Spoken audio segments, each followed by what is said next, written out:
ఒక్కసారి కొమ్మూరి గోల్డ్ కి కాల్ చేయండి. తాకట్లో ఉన్న మీ బంగారాన్ని విడిపించి మార్కెట్ ప్రైస్ కి వాళ్ళు కొనుక్కుని మిగతా డబ్బులు మీకు ఇచ్చేస్తారు. హాయ్, వెల్కమ్ టు మన టీవీ మన కోసం. ఫైర్ బ్రాండ్ వాయిస్ ఎందుకు మోగపోయింది? అయిన దానికి కాని దానికి నేనున్నానంటూ ఒకప్పుడు మీడియా మైకుల ముందు స్వరం సవరించుకునే ఆ లీడర్ ఇప్పుడు ఎందుకు సైలెంట్ అయ్యారు?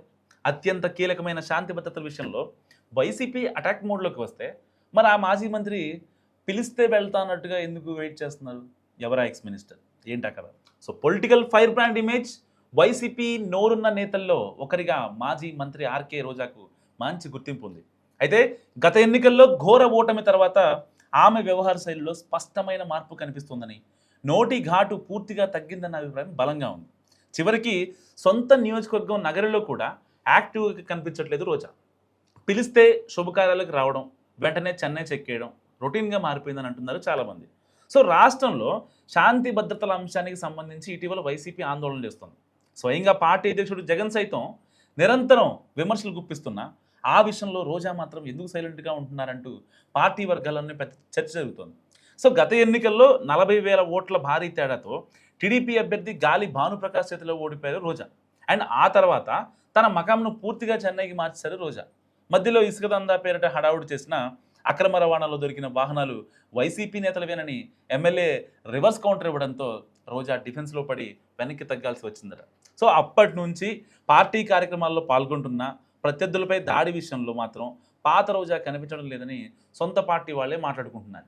అదే సమయంలో పార్టీ అధిష్టానం పిలిస్తే వెళ్ళడం, మాట్లాడమంటే మాట్లాడటం అన్న ధోరణిలో ఉన్నారా, లేక సరైన సమయం కోసం వేచి చూస్తున్నారా అన్న సందేహాలు సైతం వ్యక్తమవుతున్నాయి చాలామందిలో. సో ఇప్పుడు గట్టిగా మాట్లాడితే కొత్త కేసులు ఎదుర్కోవాల్సి వస్తుందన్న ఆందోళన కూడా ఆమెలో ఉందన్నది ఇంకొందరి వర్షన్. సో మరి వైసీపీ అధికారంలో ఉన్నప్పుడు నిర్వహించిన ఆడుదాం ఆంధ్ర కార్యక్రమంలో అవినీతిపై సిఐడి దర్యాప్తు కొనసాగుతుండడం అండ్ మాజీ మంత్రిని మరింత డిఫెన్స్లో పడేస్తుందని అంటున్నారు చాలామంది. ప్రతికూల పరిస్థితుల్లో రోజా దృష్టి పూర్తిగా కెమెరా వైపు మళ్ళినట్టు చెప్పుకుంటున్నారు. అందుకు తగ్గట్టే మంత్రి అయ్యాక మానేసిన బుల్లితెర కార్యక్రమాల్లోకి రీఎంట్రీ ఇచ్చారామె. సో దాదాపు 12 ఏళ్ల విరామం తర్వాత తమిళ సినిమా ద్వారా వెండి తెరపైకి కూడా రీఎంట్రీ ఇచ్చేశారు రోజా. తాజాగా ఆమె నటించిన ఒక తమిళ సినిమా టీజర్లో డైలాగులు ఇప్పుడు బాగా వైరల్ అయ్యాయి.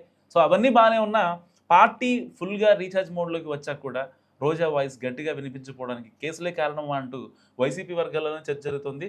మునిపటిలా దూకుడుగా వెళ్తే ఆడుదాం ఆంధ్ర కేసుల్లో చట్టపరమైన చిక్కులు తప్పవని ఆమె భావిస్తుందనట.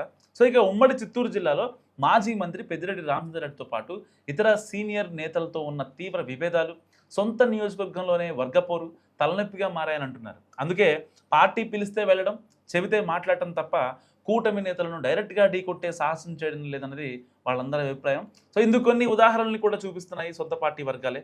ప్రశ్న Ravan case, Saikrishna lockup death episode లాంటివి వాటి విషయంలో పార్టీ గట్టి స్టాండ్ తీసుకొని రాష్ట్రంలో శాంతి భద్రతల అంశాన్ని ప్రశ్నిస్తున్నా రోజా ఎందుకు నోరు తెరవడం లేదని అడుగుతున్నారు వాళ్ళ పార్టీ నేతలే. ప్రతిపక్షంలో ఉన్నప్పుడు ఒక కీలక నాయకురాలు వ్యవహరించాల్సిన తీరు ఇది కాదంటూ సొంత పార్టీ క్యాడరే గుసగుసలాడింది. సో పార్టీ కష్టకాలంలో ఉన్నప్పుడు తనకు తానుగా గొంతు నొక్కేసుకోవడం నాయకత్వ లక్షణం కాదనే కామెంట్స్ అయితే వినిపిస్తున్నాయి. అయితే రోజా మరి ప్రస్తుతానికి తన వ్యూహాన్ని మార్చుకున్నారా, లేదంటే సమయం కోసం ఎదురు చూస్తున్నారా? అదే ప్రశ్న. సో మీరేమనుకుంటున్నారు? మస్ట్ కామెంట్ చేయండి.